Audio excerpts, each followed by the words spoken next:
Hello बच्चों, मैं हूं नीलांबर द्विवेदी। आज हम लोग हमारे पाठ्य पुस्तक मंथन के पाठ 5 कदम का पेड़ कविता का अध्ययन करेंगे। इस पाठ के कवयित्री हैं सुभद्रा कुमारी चौहान। इस पाठ में हम देखेंगे कि किस प्रकार एक बालक कल्पना करता है कि वह कदम के पेड़ पर चढ़ जाएगा और अपनी माँ से लुका छिपी का खेल खेलेगा। वह कल्पना करता है कि अगर कदम का पेड़ यमुना नदी के किनारे होता तो वह भी कन्हैया की तरह उस पर बैठकर बांसुरी बजाता। माँ उसकी बांसुरी की आवाज़ सुनकर दौड़ी चली आती और वह पत्तों के पीछे छुप जाता। माँ उसे लालच देकर नीचे बुलाती, लेकिन वह नीचे नहीं आता और पेड़ की सबसे ऊंची डाली पर चढ़ जाता। फिर जब माँ परेशान हो जाती और भगवान से प्रार्थना करती, तब वह धीरे से नीचे उतरकर माँ के आंचल में छुप जाता। तो चलिए पहले 8 पंक्तियों का भावार्थ हम देखते हैं। यह कदम का पेड़ अगर माँ होता यमुना तीरे, मैं भी उस पर बैठ कन्हैया बनता धीरे धीरे। ले देती यदि मुझे बांसुरी तुम 2 पैसे वाली, किसी तरह नीचे हो जाती यह कदम की डाली। तुम्हें नहीं कुछ कहता पर मैं चुपके चुपके आता, उस नीची डाली से अम्मा ऊंचे पर चढ़ जाता। वहीं बैठ फिर बड़े मज़े से मैं बांसुरी बजाता, अम्मा अम्मा कह बंसी के स्वर में तुम्हें बुलाता। बच्चा अपनी माँ से कह रहा है कि यदि कदम का यह पेड़ यमुना नदी के किनारे होता तो वह भी कृष्ण की तरह उस पर चढ़कर बैठ जाता। वह माँ से 2 पैसे की बांसुरी ला कर देने को कहता है। फिर वह कहता कि किसी तरह यदि पेड़ की डाली नीचे की ओर झुक जाती तो वह अपनी माँ को कुछ नहीं कहता, पर उस झुकी हुई टहनियों का सहारा लेकर वह पेड़ पर चढ़ जाता। पेड़ पर बैठकर खुशी से वह बांसुरी बजाने लगता। बांसुरी की धुन में वह अपनी माँ को अम्मा अम्मा कहकर बुलाता। तो चलिए अब हम अगली 8 पंक्तियों का भावार्थ देखते हैं। सुन मेरी बंसी को माँ तुम इतनी खुश हो जाती, मुझे देखने काम छोड़कर तुम बाहर तक आती। तुमको आता देख बांसुरी रख मैं चुप हो जाता, पत्तों में छिपकर धीरे से बांसुरी बजाता।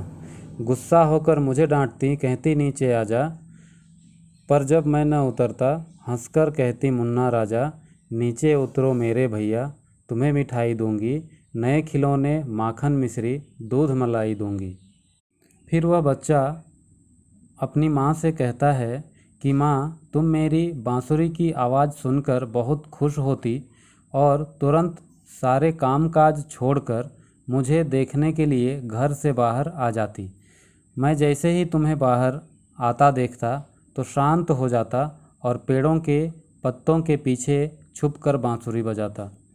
ऐसा करने पर जब माँ उस पर गुस्सा होती और उसे डांटते हुए पेड़ के नीचे उतरने के लिए कहती, लेकिन जब वह नीचे नहीं उतरता तो माँ उसे खिलौने मिठाई मक्खन मिश्री दूध मलाई आदि देने का लालच देकर उसे नीचे आने के लिए कहती।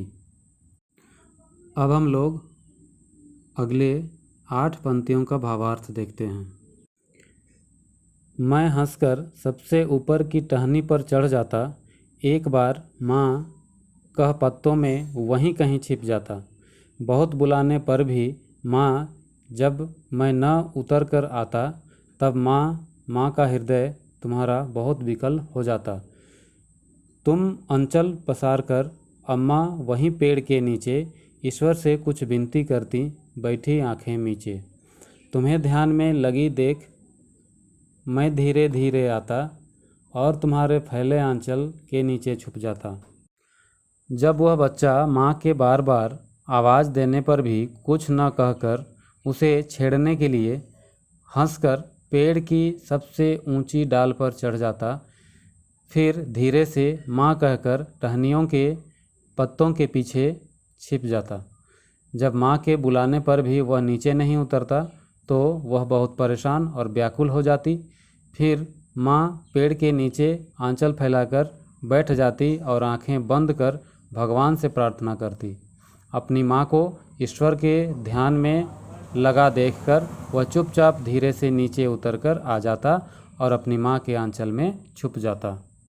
अब हम लोग आखिरी के 4 पंक्तियों का भावार्थ देखते हैं। तुम घबराकर आँख खोलती, फिर खुश हो जाती, जब अपने मुन्ना राजा को गोदी में ही पाती।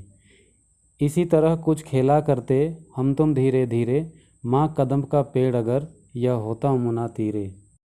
जब वह घबराकर आँख खोलती और अचानक अपने बच्चे को अपने पास अपनी गोदी में पाकर बहुत खुश हो जाती।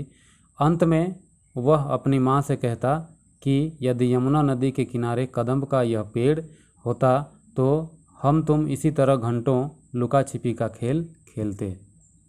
उम्मीद है इस पाठ को आप लोग अच्छे से समझ गए होंगे। वीडियो के साथ प्रश्नोत्तर भी अपलोड किया गया है जिसे ERP से डाउनलोड किया जा सकता है। धन्यवाद।